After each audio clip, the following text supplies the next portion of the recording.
आज शुक्रबारको दिन यतिखेर हाम्रो स्टुडियोको घडीमा 7:30 बजेको छ। अबको आधा घण्टा कार्यक्रम भोइस अफ नेपाल सुन्न सक्नुहुन्छ। मानव अधिकार, जवाफदेहिता, दण्डहीनता र संक्रमणकालीन न्यायको विषयमा हामीहरू कार्यक्रम भोइस अफ नेपालमा कुराकानी गर्दै आइरहेका छौँ, छलफल गर्दै आइरहेका छौँ। म हुँ कमला र प्रविधिमा संयोजन गरिरहनु भएको छ नवराजीले। आज हामी नेपालमा मानव अधिकारको अवस्थामा केन्द्रित रहेर कुराकानी गर्छौँ। त्यसो त 155 मुलुकहरूको मानवाधिकारको अवस्थामा केन्द्रित रहेर 2023 रिपोर्ट सार्वजनिक गरेको छ एमनेस्टी इन्टरनेसनल नेपालले। यसमा नै केन्द्रित रहेर कुराकानी गर्छौँ। कुराकानीको लागि आज हामीसँग कार्यक्रम अवधिभर एमनेस्टी इन्टरनेसनल नेपालका निर्देशक निराजन थपलियाज्यू रहनुहुनेछ।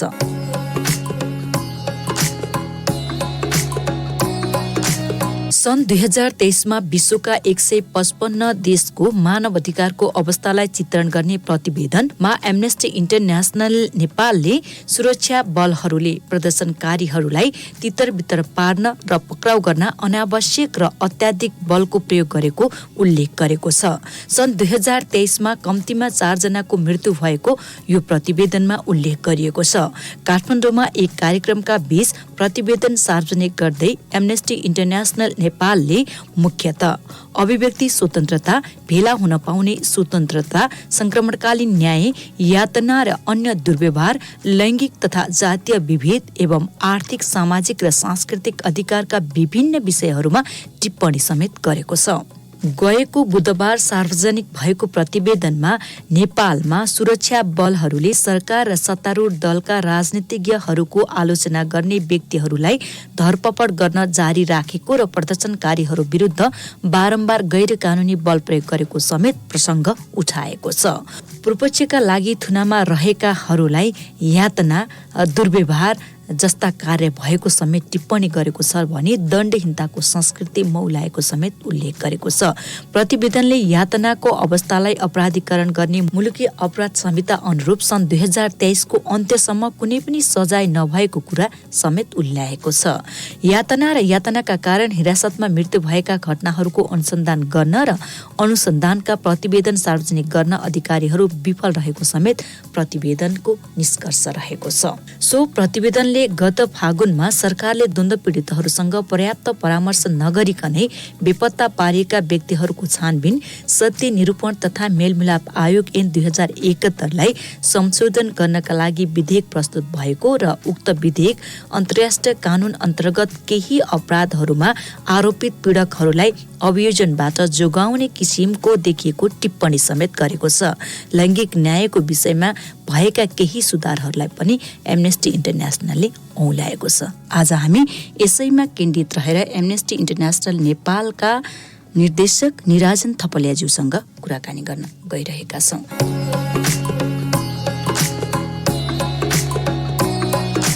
कार्यक्रममा स्वागत गर्न चाहन्छु निराजन थपलिया। हजुर, धन्यवाद कमलाजी। हजुर आरामै हुनुहुन्छ? हजुर, आराम छु।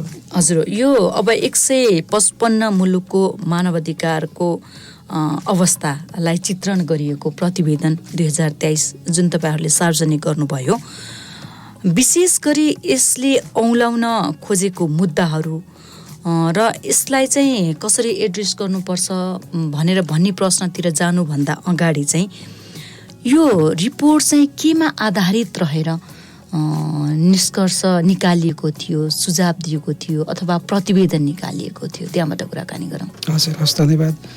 एमनेस्टी इन्टरनेसनलले चाहिँ आफू स्थापना भएको दोस्रो वर्ष 1962 सन् 1962 देखि संसारका धेरै मुलुकहरूको मानव अधिकारको अवस्थाको एउटा प्रवृत्तिगत चित्रण गर्दै आइराखेको छ। त्यसैको एउटा स्वरूप चाहिँ यो हाम्रो प्रतिवेदन हो। यसलाई हामी वार्षिक प्रतिवेदन भनेर भन्ने गर्छौँ। विश्वको मानव अधिकार अवस्था सम्बन्धी वार्षिक प्रतिवेदनको भाषामा चाहिँ अङ्ग्रेजीमा यसलाई the state of the world's human rights भनेर भन्ने गर्छौँ। प्रत्येक वर्ष चाहिँ हामीले यसलाई सार्वजनिक गर्ने गर्छौँ। यो वर्ष सन् 2023 को जनवरीदेखि डिसेम्बर 31 सम्म भएका मानव अधिकारका घटना, प्रवृत्ति र स्वरूपहरूको अनुसन्धान विश्लेषणको आधारमा चाहिँ 155 वटा देशको मानव अधिकारको अवस्थालाई चित्रण गरेका छौँ। भएका घटनाहरू लाई यथार्थ चित्रण गरिएको अवस्था हो यो प्रतिवेदन। हजुर प्रत्येक इन्डिभिजुअल घटनाहरूको चाहिँ हामीले यसमा संलग्न गर्ने सम्भावना रहेन। त्यसकारण हामीले चाहिँ केही मुख्य प्रतिनिधिमूलक घटनाहरूका बारेमा उठान गरेका हुन्छौँ र त्यसको आधारमा चाहिँ प्रवृत्ति, समग्र प्रवृत्ति कस्तो थियो, स्वरूप कस्तो थियो र त्यसले सङ्केत गरेको मानव अधिकारको अवस्था, समग्र अवस्था चाहिँ प्रत्येक मुलुकको हामीले यसमा चित्रण गरेका छौँ र त्यसको आधारमा चाहिँ विश्वव्यापी एउटा विश्लेषण एनालिसिस पनि हामीले तयार गरेका छौँ र विश्वव्यापी रूपमा चाहिँ 4वटा प्रवृत्तिहरूलाई हामीले पाएका छौँ सन् 2023मा। त्यसमा चाहिँ संसारभरि चाहिँ यो सशस्त्र द्वन्द्वहरू चर्किराखेको, पहिलेदेखि भइरहेका द्वन्द्वहरू र नयाँ सिर्जना भएका द्वन्द्वहरू चाहिँ बढिरहेका छन् र त्यसमा चाहिँ सर्वसाधारण मानिसहरूलाई सबै सरकारहरूले चाहिँ एक्सपेन्डेबल आइटम भनेर भन्छ, त्यो भनेको फाल्तुको वस्तु, नागरिकहरूको ज्यान गए पनि हुने अथवा उनीहरूको हत्या हताहती पनि गर्न हुने चाहिँ रूपमा चाहिँ व्यवहार गरेको पाइएको छ। उनीहरूको सुरक्षा, मानव अधिकारको प्रत्याभूतिका विषयवस्तुहरूमा सबै सरकारहरू चाहिँ बेखबर रहेको अथवा त्यसमा जिम्मेवार नभएको हामीले पाएका छौँ।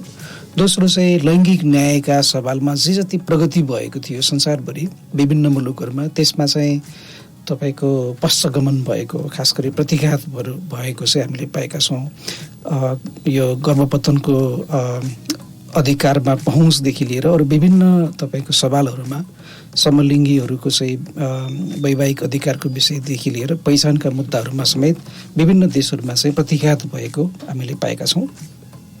त्यसपछि सीमान्तकृत समुदायहरू जो चाहिँ आर्थिक सङ्कट, जलवायु परिवर्तन लगायत अन्य विभिन्न सङ्कटबाट चाहिँ प्रभावित हुनुहुन्छ, उहाँहरूको मानव अधिकार अवस्था झन्झन चाहिँ प्रभावित हुँदै गएको र त्यसमा चाहिँ असमानुपातिक प्रभाव रहेको र राज्य उहाँहरूको अधिकार संरक्षण गर्नमा चाहिँ चुकेको कुरा चाहिँ हामीले उल्लेख गरेका छौँ। र चौथो प्रवृत्ति चाहिँ अहिले यो प्रविधिको विकासले गर्दा विशेष गरी चाहिँ यो नयाँ नवीन प्रवृत्तिहरू जुन चाहिँ टेक्नोलोजी, विशेष गरी इन्टरनेटसँग सम्बन्धित टेक्नोलोजीहरू छ, खास गरी चाहिँ यो जेनेरेटिभ आर्टिफिसियल इन्टेलिजेन्स लगायत अन्य स्पाइवेयरहरू, रक टेक्नोलोजीले गर्दा चाहिँ त्यसको चाहिँ अनियमित प्रयोगले तपाईँको मानव अधिकारको अवस्थामा चाहिँ थप सङ्कटहरू पैदा भएको र यसमा सरकारहरू चाहिँ नियमन र व्यवस्थापनको लागि चाहिँ चुकेको कुरालाई हामीले उल्लेख गरेका छौँ। हजुर, विश्वगत प्रविधिमा मुख्य गरी 4 प्रविधिका कुराहरू यहाँले उठाउनु भयो। एउटा चाहिँ सुसज्जित द्वन्द्वले चाहिँ सर्वसाधारणहरूलाई पारेको असरमा भयो भनेदेखि, एउटा चाहिँ लैङ्गिक न्याय विरुद्धको प्रतिघात भयो, त्यसपछि सबैभन्दा बढी चाहिँ सीमान्तकृत समुदायहरूको आर्थिक सङ्कटको जलवायु परिवर्तनसँग जोडेर त्यो विषय समेटेको छ भने यो एआईको कुरा पनि यहाँले चाहिँ जुन नयाँ हामी प्रविधिको विकाससित सँगसँगै यसले पारेको सङ्कट पनि देखिएको विश्व मानचित्रलाई हेर्दाखेरि देखियो भन्ने उल्लेख गरिरहँदाखेरि चाहिँ अब यो अन्य मुलुक र नेपालको अवस्थामा पनि अब यसले चाहिँ 4 प्रकारका जुन प्रवृत्तिहरू भन्नुभयो त्यो नेपालमा पनि देखिएको अवस्था भयो।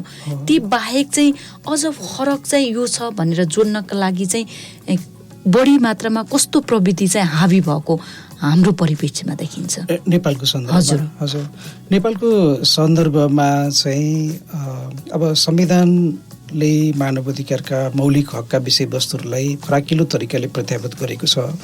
त्यसलाई व्यवहारमा कार्यान्वयन गर्ने सवालमा सरकारको तर्फबाट पर्याप्त कदमहरू आजका दिनसम्म हुन सकेको छैन। हामीले यो पटक पटक कुरा उठाइराखेकै छौँ। सन् 2023लाई हेर्दाखेरि चाहिँ नेपालको सन्दर्भमा हामीले 5वटा विषयवस्तुलाई चाहिँ उठान गरेका छौँ। एउटा चाहिँ नेपालको यो सिभिक स्पेस, नागरिक थलो, जसलाई हामी नागरिकहरूको अभिव्यक्ति स्वतन्त्रताको अधिकार र नागरिकहरू चाहिँ भेला भएर विरोध प्रदर्शन गर्ने अधिकारलाई प्रमुख रूपमा लिने गर्छौँ। सङ्घ सङ्गठन खोल्ने र गतिविधि गर्ने कुरालाई पनि यसमा राख्छौँ। यसमा चाहिँ थप कम्प्रोमाइजहरू भएको, थप सङ्कुचन देखिएको र सरकारले नागरिकहरूलाई विरोध प्रदर्शन गर्नमा चाहिँ अवरोध खडा गरेका घटनाहरू हामीले देखेका छौँ। अझ बढी चाहिँ खास गरी विरोध प्रदर्शनहरूलाई निस्तेज पार्न अथवा त्यसलाई नियमन गर्ने नाममा चाहिँ सार्वजनिक स्थलहरूलाई चाहिँ निषेधित क्षेत्र घोषणा गर्ने, त्यसपछि यदि सर्वसाधारणहरू विरोध प्रदर्शनमा उत्रिएका छन् भने त्यहाँ चाहिँ बल प्रयोग गर्ने, बल प्रयोग पनि अनावश्यक बल प्रयोग गर्ने, गैरकानुनी बल प्रयोग गर्ने र कतिपय अवस्थामा घातक बल को समेत प्रयोग गर्ने चाहिँ दृष्टान्तहरू हामीले पाएका छौँ, जसको कारण चाहिँ सन् 2023मा 4जना व्यक्तिको, कम्तीमा 4जना व्यक्तिको मृत्यु भएको देखिन्छ, जुन मृत्युहरूलाई अभोइड गर्न सकिन्थ्यो। त्यस्तै अनलाइन स्पेसमा पनि सरकारले अलिकति तपाईँको क्र्याकडाउन गर्न खोजेको जस्तो देखिन्छ, जस्तो राष्ट्रिय सुरक्षा अथवा सार्वजनिक आचरण, सामाजिक सद्भाव आदि विषयवस्तुहरूलाई चाहिँ उद्धृत गर्दै सरकारले टिकटकमाथि प्रतिबन्ध लगाएको छ। त्यसलाई निश्चय पनि नियमन गर्न सकिन्थ्यो, तर समूल जुन प्रतिबन्ध गरेको छ त्यो पनि एउटा राज्यको चरित्र त्यसले पनि उजागर गरेको देखिन्छ। त्यस्तै सत्य, अब यो नागरिकको सत्य, न्याय र परिपूर्णको अधिकारका सवालमा सरकारले उल्लेख्य प्रगति गर्न सकेन।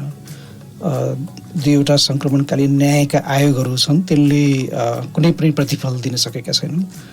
त्यस्तै ऐन संशोधनको लागि एउटा मस्यौदा, विधेयक मस्यौदा गरेर संसदमा दर्ता भएको, तर त्यसमा चाहिँ राजनीतिक सहमति नगरिएको अथवा त्यो नाममा चाहिँ तपाईँको संसदबाट त्यसलाई पारित गरेर अन्तर्राष्ट्रिय मापदण्ड बमोजिम चाहिँ पीडितको न्याय दिलाउने बाटोमा चाहिँ सरकार अग्रसर हुन विफल भएको अवस्था छ। एउटा सकारात्मक कुरा चाहिँ के रहेको छ भने यो आम माफी दिनमा अथवा माफी दिने सवालमा सामान्यतया सत्तारूढ दलहरूले आफ्ना राजनीतिक कार्यकर्ताहरूलाई उन्मुक्ति दिने चाहिँ एउटा बहानाको रूपमा चाहिँ प्रयोग गरिरहेको सन्दर्भमा सर्वोच्च अदालतले चाहिँ आम माफीको लागि अनिवार्य पीडितहरूको सहमति आवश्यक छ भन्ने एउटा फैसला गर्यो र त्यसको आधारमा चाहिँ राष्ट्रपतिले आम माफी दिइसकेको एकजना व्यक्ति पुनः चाहिँ फेरि कारागारमा जानुभएको छ। एउटा चाहिँ सकारात्मक दण्डहीनताको लडाइँमा एउटा सकारात्मक विकास पनि भएको थियो नेपालमा, तर यो चाहिँ जुडिसियल तपाईँको न्यायिक हस्तक्षेपको कारण चाहिँ प्राप्त भएको एउटा उपलब्धि थियो। अर्को, यातना र दुर्व्यवहारका घटनाहरू नेपालमा चाहिँ जारी नै रहेको हामीले पाएका छौँ। खास गरी पूर्वपक्षको लागि थुनामा लिने क्रममा चाहिँ हिरासतमा भएका कतिपय यातनाका घटनाहरू जुन सन्दर्भहरू बाहिर आएका छन् तिनमा चाहिँ हामीले प्रभावकारी अनुसन्धान हुनुपर्छ भन्ने माग राखेका थियौँ, तर कुनै पनि घटनामा प्रभावकारी अनुसन्धान भएर अनुसन्धानबाट के तथ्य प्राप्त भयो भन्ने कुरा चाहिँ सार्वजनिक हुन सकेन। कतिपय अवस्थामा चाहिँ हिरासतमा अथवा यो कारागारहरूमा पनि हिंसाका घटनाहरू भइराखेको र त्यसले चाहिँ नागरिकहरूको मृत्यु भएको दृष्टान्तहरू पनि हामीले पाएका छौँ। जस्तो 2023मा चाहिँ अगस्त महिनामा, त्यो भनेको साउनमा चाहिँ शङ्खसभा जिल्ला कारागारमा चाहिँ त्यहाँ कोही हिंसाको कारणले, त्यहाँ भएको हिंसाको कारणले 2जना कैदीहरूको मृत्यु भएको थियो। तर त्यहाँ शङ्खसभा जिल्ला अदालतले 7जना प्रहरी र 8जना कैदीहरूलाई अहिले पूर्वपक्षको लागि कर्तव्यज्यानमा चाहिँ कारागार चलान गरेको पनि हामीले पाएका छौँ। त्यो सकारात्मक छ। त्यसपछि यो लैङ्गिक विभेदका सवालमा थोरै प्रगतिहरू भएको छ। जस्तो तपाईँको यो सर्वोच्च अदालतले चाहिँ यो 3 पटक तलाकको आधारमा चाहिँ गरिने सम्बन्ध विच्छेदलाई गैर संवैधानिक घोषणा गरेको छ र मुस्लिम महिलाहरूको समानताको सवालमा एउटा खुड्किलोको रूपमा हामीले यसलाई लिएका छौँ। त्यस्तै समलिङ्गीहरूको विवाहको सवालमा पनि सर्वोच्च अदालतले एउटा सकारात्मक रुलिङ गरेको छ, जसअनुसार चाहिँ स्थानीय सरकारहरूले चाहिँ यसमा समलिङ्गी विवाहलाई चाहिँ दर्ता गर्ने प्रक्रिया पनि सुरु गर्नुभएको छ। जस्तो एउटा यो लमजुङ जिल्लाको एउटा स्थानीय सरकारले त्यो गरेको छ। नागरिकता सम्बन्धी पहिलो संशोधन विधेयकलाई राष्ट्रपतिले प्रमाणीकरण गरेर नागरिकता विहीनताको समस्यालाई केही सम्बोधन भएको देखिन्छ, तर त्यहाँ महिलाको नागरिकताको अधिकारको सवालमा चाहिँ अझै पनि विभेदहरू रहेको छ, त्यसलाई सम्बोधन गर्न बाँकी छ। र जातीय विभेदको मुद्दाको सवालमा नेपालमा चाहिँ विभिन्न घटनाहरूमा चाहिँ सार्वजनिक पदाधिकारीहरू, निर्वाचित पदाधिकारीहरू आफैले विभेद गरेको, छुवाछुतका घटनाहरू गरेका चाहिँ समाचारहरू चाहिँ जानकारीमा प्राप्त भएका थिए, तर त्यसमा कुनै पनि खालको कानुन बमोजिमको कारवाही भएको हामीले चाहिँ पाएनौँ। तर एउटा सकारात्मक विकास चाहिँ रुकुम जिल्ला अदालतले चाहिँ सोतीको घटनामा 6जना युवाहरूलाई जसरी हत्या गरिएको थियो, सामूहिक हत्या गरिएको थियो, त्यो घटनामा 26जनालाई दोषी करार गरेको घटनालाई एउटा सकारात्मक विकासको रूपमा हामीले लिएका छौँ। अर्को चाहिँ आर्थिक सामाजिक सांस्कृतिक अधिकारको सवालमा 2-3टा चाहिँ प्रमुख मुद्दाहरू रहे। त्यसमा खास गरी यो अव्यवस्थित बसोबासी र तथाकथित सुकुम्बासीहरू जो हुनुहुन्छ विभिन्न सहर क्षेत्रहरूमा, उहाँहरूलाई स्थानीय सरकारहरूले चाहिँ जबरजस्ती निष्कासन गर्ने खालको प्रयत्नहरू भइराखेको सन्दर्भमा उच्च अदालत पाटनले चाहिँ वैकल्पिक व्यवस्था नगरिनु उहाँहरूलाई चाहिँ निष्कासन गर्नु हुँदैन भन्ने खालको रुलिङ गरेपछि उहाँहरू त्यो सङ्कटबाट जोगिनु भएको छ। तर सरकारले चाहिँ उहाँहरूलाई जसरी पनि त्यहाँबाट चाहिँ निष्कासन गर्ने भन्ने खालको चाहिँ एउटा मनसाय राखेको देखिन्छ। यद्यपि भूमि सम्बन्धी आयोगले चाहिँ केही गतिविधिहरू गरेको भए पनि त्यसमा चाहिँ पर्याप्त समन्वय, सरकारी निकायहरूको समन्वय र यथेष्ट प्रगतिहरू भएको देखिँदैन। अर्को एउटा अलिकति हामीले गम्भीरताका साथ नोट गरेको घटना चाहिँ कर्णालीमा जाजरकोटमा गएको भूकम्पबाट जसरी नागरिकहरू प्रभावित हुनुभयो, उहाँहरूको आवासको अधिकार, बाँच्ने अधिकार, खाद्य सुरक्षाका विषयवस्तुहरूमा सरकार अलिकति सम्बोधन गर्न, त्यसलाई चाहिँ उपलब्ध गराउन चाहिँ अलिक विफल भएको जस्तो हामीले पायौँ। जस्तो कि सन् 2023 को डिसेम्बर 31 सम्म जाडोको कारण कम्तीमा 24 जनाको मृत्यु भएको चाहिँ हामीले पाएका थियौँ। यो पनि त्यहाँका नागरिकहरूको बाँच्ने अधिकारको एउटा उल्लङ्घन नै भएको रूपमा चाहिँ हामीले लिन सक्छौँ। र प्रवृत्तिगत हिसाबले यसरी 5वटा चाहिँ केही प्रमुख मुद्दाहरूलाई हामीले सन् 2023 मा एड्रेस चित्रण गरिएको छ। अथवा त्यसमा चाहिँ नेपालको मुख्य गरी चाहिँ मानवाधिकार उल्लङ्घनमा गम्भीर प्रवृत्तिका केसहरू चाहिँ समेटिएको चाहिँ देखिएको छ होइन तपाईँले भनिरहँदाखेरि। त्यसैसित सँगसँगै यसका राम्रै पक्षहरूलाई पनि तपाईँहरूले उल्लेख गर्नुभएको छ र जुन त्रुटिहरू भए त्यसलाई पनि उल्लेख गरिएको छ भनिसकेपछि यसलाई चाहिँ सुधार गर्ने ठाउँहरू पनि देखाइएको छ भनेर भनियो। त्यसमा चाहिँ हामी एकछिनमा कुराकानी गर्छौँ। अहिले पनि बेला भएको छ छोटो कमर्सियल ब्रेकपछि पुनः हामी आउनेछौँ। विश्वको मानवाधिकारको अवस्थामा केन्द्रित रहेर एमनेस्टी इन्टरनेसनल नेपालले 2023 पुस्तक सार्वजनिक गरेको छ। यसमा केन्द्रित रहेर आज हामी एमनेस्टी इन्टरनेसनल नेपालका निर्देशक निराजन थपलियाज्यूसँग कुराकानी गरिरहेका छौँ। रेडियो राष्ट्रको रेडियो कान्तिपुर सुन्दै हुनुहुन्छ। कार्यक्रमको नाम हो भोइस अफ नेपाल। शुक्रबारको दिन बिहान 7:30 देखि 8 बजेसम्म यहाँहरूले यो कार्यक्रम सुन्दै आइरहनु भएको छ।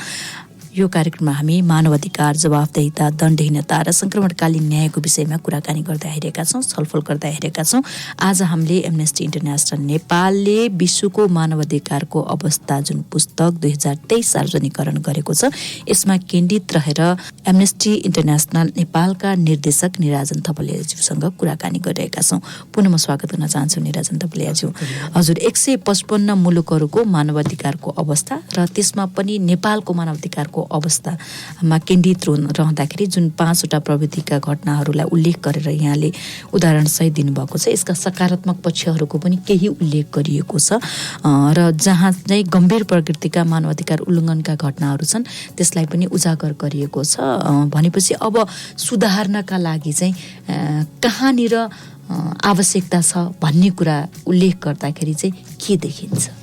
हजुर, हामीले हाम्रो प्रतिवेदनमा सधैँ चाहिँ सरकारहरूलाई, संसारभरिका राज्यहरूलाई, राज्य संयन्त्रहरूलाई बढी जिम्मेवार हुन र आफ्नो दायित्व बोध गरी मानवाधिकारको संरक्षण, सम्मान, संरक्षण र प्रवर्धनको लागि चाहिँ भूमिका खेल्न, अझ बढी जवाबदेही बन्नको लागि चाहिँ उहाँहरूलाई सिफारिस गरेका छौँ। जस्तो यो विश्वव्यापी परिदृश्यमा हेर्ने हो भने हामीले सबै संयुक्त राष्ट्रसङ्घका सदस्य राष्ट्रहरूलाई शान्ति स्थापनाको लागि स्थापना भएको संयुक्त राष्ट्रसङ्घको संयन्त्र, विशेष गरी सुरक्षा परिषदलाई अझ बलियो बनाउन र त्यहाँ चाहिँ यो भिटो शक्तिको जसरी दुरुपयोग हुने गरेको छ त्यो अवस्थालाई सुधार गर्नको लागि चाहिँ एउटा हामीले जेनरल रेकमेन्डेसन गरेका छौँ। त्यस्तै अन्य संयन्त्रहरू जसले मानवाधिकार, शान्ति, न्यायका विषयमा काम गर्छन् ती संयन्त्रहरूलाई पनि अझ सबलीकरण गर्नको लागि चाहिँ अनुरोध गरेका छौँ र खास गरी यो विश्व व्यवस्था, वर्ल्ड अर्डरलाई अझ बढी रुल बेस्ड, इन्टरनेसनल ल बेस्ड बन्न चाहिँ अनुरोध गरेका छौँ। नेपालको सन्दर्भमा हामीले उठाएका मुद्दाहरूमा संविधानमा व्यवस्था गरिए बमोजिम र नेपालको नेपालले चाहिँ अनुमोदन गरेको, हस्ताक्षर गरेको अन्तर्राष्ट्रिय मानवाधिकार सम्बन्धी दायित्वहरू अनुरूप हुने गरी चाहिँ आफ्नो जिम्मेवारी वहन गर्न सरकारलाई अनुरोध गर्छौँ। खास गरी यो नागरिकहरूको अधिकार विशेष गरी शान्तिपूर्वक रूपमा भेला हुने अधिकार क्षीण हुँदै गएको सन्दर्भमा यसलाई अलिकति बढी सहजीकरण गर्न हामीले उहाँहरूलाई सिफारिस गरेका छौँ। सत्य न्याय परिपूर्णको अधिकार सुनिश्चित गर्ने सवालमा जुन संशोधन विधेयक संसदमा अहिले विचाराधीन छ त्यसलाई चाहिँ सर्वोच्च अदालतको आदेश र अन्तर्राष्ट्रिय मानवाधिकारको मूल्य मान्यता अनुरूप हुने गरी पीडितहरूको विश्वास जित्ने गरी चाहिँ यथाशीघ्र त्यसको अनुमोदन गरेर संसदबाट चाहिँ गतिविधिहरू अगाडि बढाउन र दुईवटा आयोगहरूलाई प्रभावकारी रूपमा चाहिँ स्वतन्त्र हिसाबले काम गरी आफ्नो प्रतिवेदनसम्म पुग्ने गरी मानवाधिकारको न्यायको अभिलाषालाई पुरा गर्नको लागि हामीले फेरि पनि हाम्रो त्यो सिफारिस गरेका छौँ। यातना र दुर्व्यवहारका घटनाहरूलाई अन्त्य गर्नको लागि चाहिँ प्रहरीहरूका गतिविधिहरूलाई अझ बढी तपाईँको मानवाधिकार मैत्री कसरी बनाउन सकिन्छ भन्ने सन्दर्भमा राज्य संयन्त्रहरूले ध्यान दिनुपर्ने देखिन्छ। त्यहाँ लगानी होला, तालिमको कुरा होला, त्यसपछिबाट एउटा ओभरसाइट मेकानिजमको कुरा पनि हुनसक्छ। उहाँहरूलाई ड्युटीहरूलाई पर्फर्म गर्ने सवालमा मुलुकी फौजदारी संहिता आइन छ, अपराध संहिता छ। त्यो बमोजिमको यातनाका घटनाहरूलाई अपराधीकरण गर्ने सवालमा चाहिँ कानुनी कारबाहीहरू अभियोजनका कुराहरूलाई पनि अगाडि बढाउन चाहिँ पर्याप्त कदमहरू चाल्नुपर्ने देखिन्छ। त्यसपछि विभेदहरूलाई अन्त्य गर्न यो जातीय, लैङ्गिक लगायत अन्य विभेदहरूको जुन स्वरूपहरू नेपालमा विद्यमान छ त्यसलाई अन्त्य गर्न चाहिँ कानुनमा भएका कमजोरीहरूलाई सुधार समेत गरेर, जस्तो अहिले यो जातीय छुवाछुत अन्त्य सम्बन्धी ऐन पनि छ, त्यसमा केही कमजोरीहरू छन् त्यसको पनि सुधार गर्नुपर्ने सवालमा हामीले चाहिँ र अनि भएका विद्यमान व्यवस्थाहरूको चाहिँ प्रभावकारी कार्यान्वयनको लागि चाहिँ आर्थिक, सामाजिक, सांस्कृतिक अधिकार चाहिँ प्रत्याभूत गर्न नागरिकहरूको विशेष गरी यो सीमान्तकृत समुदायहरू जस्तो तपाईँको मिटर ब्याज पीडितका कुरा होला अथवा भूकम्प पीडितका कुरा होलान् अथवा यो सडक व्यापारीको कुरा होला अथवा अव्यवस्थित बसोबासीहरूको कुरा होला, उहाँहरूको परामर्शमा चाहिँ एउटा असमानुपातिक प्रभाव नपर्ने हिसाबबाट सही वैकल्पिक व्यवस्थाहरू गर्नु आवश्यक हुन्छ, वाञ्छनीय हुन्छ भन्ने चाहिँ हामीले उहाँहरूलाई सिफारिस गरेका छौँ। हजुर निराजनजी, जस्तो तपाईँ यो प्रतिवेदनमा भएका र सुझावहरूलाई हामीले केही कुराकानी गऱ्यौँ, सबैलाई समेट्न नसके पनि मुख्यतया चाहिँ यी प्रवृत्तिका घटनाहरू र यसलाई चाहिँ यो तरिकाले लैजाँदाखेरि चाहिँ मानवाधिकारको अवस्थामा चाहिँ सुदृढीकरण हुनसक्छ भन्ने कुरा गरिरहँदाखेरि चाहिँ यो तपाईँहरूले प्रतिवेदनमा सुझाव पनि दिइरहनुको छ। तपाईँ आफै पनि मानवाधिकारको क्षेत्रमा लामो समयदेखि काम गरिरहेको हिसाबले र यसमा चाहिँ संलग्न भएकाको हिसाबले चाहिँ पहिलाको तुलनामा हाम्रो मानवाधिकारको अवस्था अहिलेलाई हेर्दाखेरि चाहिँ त्यति सन्तोषजनक नदेखिएको अवस्था हो अथवा हामी सुदृढ भइरहेका छौँ भन्ने अवस्था हो? मानवाधिकारको अवस्थालाई पहिला कस्तो थियो, अहिले कस्तो छ, अन्यत्र कस्तो छ भनेर कम्प्यारेटिभ स्टडी नर्मल्ली गर्ने गरिँदैन। चाहिँ हामी प्रोग्रेसिभ हुनुपर्छ भन्ने हो। मानवाधिकार का एउटा सानो मुद्दा पनि त्यो मानवाधिकारको मुद्दा बन्छ। त्यसकारण हिजो यस्तो थियो, आज त हामी यहाँ आइपुगेका छौँ, अब यहाँभन्दा अगाडि जानु छैन भन्ने त्यो भाष्य चाहिँ गलत हुन्छ। तर पछाडिलाई फर्केर हेर्दा प्रगतिहरू भएको छ। मानवाधिकार प्राप्ति उपभोगमा नागरिकहरूले उल्लेख्य प्रगतिहरू गर्नुभयो। फेरि हामी अब द्वन्द्वमा थियो, द्वन्द्वमा त अब चरम मानवाधिकार उल्लङ्घन भयो, त्यसपछि त कम स्वत नै हुने भयो होइन। तर मानवाधिकार उल्लङ्घन चाहिँ अहिले पनि छ, यो चाहिँ हुनु हुँदैन, यसलाई सुधार्नु नै पर्छ। तर पनि हामी चाहिँ त्यति झिनो अवस्थामा पनि छैनौँ भन्ने हो कि अथवा हामी एकदमै यस्तो तल्लो अवस्थामा आइसकेका छौँ भनेर? तल्लो अवस्थामा त छैनौँ। मानवाधिकारका केही महत्त्वपूर्ण प्रगतिहरू भएका छन् मानवाधिकार प्राप्ति उपभोगका सवालमा नेपालमा। मैले भने प्राप्त भएका उपलब्धिहरू कति व्यवस्थामा फेरि प्रतिघात पनि हुन्छ, पश्चगमनमा पनि जान्छ। संसारमा अब हामीले अमेरिकामा हेर्ने हो भने त्यहाँ चाहिँ यो गर्भपतनको अधिकारलाई त्यहाँको सर्वोच्च अदालतले नै छिनिदियो। भोलिको दिनमा हाम्रो नेपालमा पनि त्यस्तो नहोला भन्ने सम्भावना हुँदैन। त्यस कारण हामी नागरिक समाज, राज्य व्यवस्था, संयन्त्रहरू सबै चनाखो हुनुपर्छ र प्राप्त भएका उपलब्धिहरूलाई संरक्षण गर्ने, अझ बढी जगेर्ना गर्ने र त्यसलाई सबलीकरण गर्ने काममा चाहिँ लाग्नुपर्छ भन्ने खालको कुरा हो। आजका मानवाधिकारका सरोकारहरूलाई सम्बोधन गरेन भने भोलि यसले चाहिँ संस्थागत रूप लिँदै जान्छ र झन् बढी समस्याहरू थपिँदै जान्छन्। त्यसकारण जे समस्याहरू छन् त्यसलाई सम्बोधन गर्दै अझ बढी राम्रो प्रोग्रेसिभ प्रगतिशील बाटोमा चाहिँ हामी अगाडि बढ्नुपर्ने हुन्छ। हजुर, धेरै धेरै धन्यवाद यहाँसम्म आइदिनु भयो, समय दिनुभयो र यति धेरै कुरा जानकारी गराइदिनु भयो। आज हामीले चाहिँ विश्वमा मानवाधिकारको अवस्था जुन वर्ष पुस्तक छ 2023 एमनेस्टी इन्टरनेसनल नेपालले सार्वजनिकरण गरेको छ, यी भित्र रहेका केही कुराहरूमा समेटेर कुराकानी गर्यौं। धेरै धेरै धन्यवाद दिन चाहन्छु। प्रविधिमा संयोजन गरिरहनुभएकोमा नवराजीलाई पनि धन्यवाद दिँदै अर्को साताको शुक्रबार बिहान 7:30 देखि 8 बजेसम्म कार्यक्रम भोइस अफ नेपालमा पुनः भेट्ने बाचा गर्दै अहिले लामो कमला पनि बिदा हुन चाहन्छु। नमस्ते।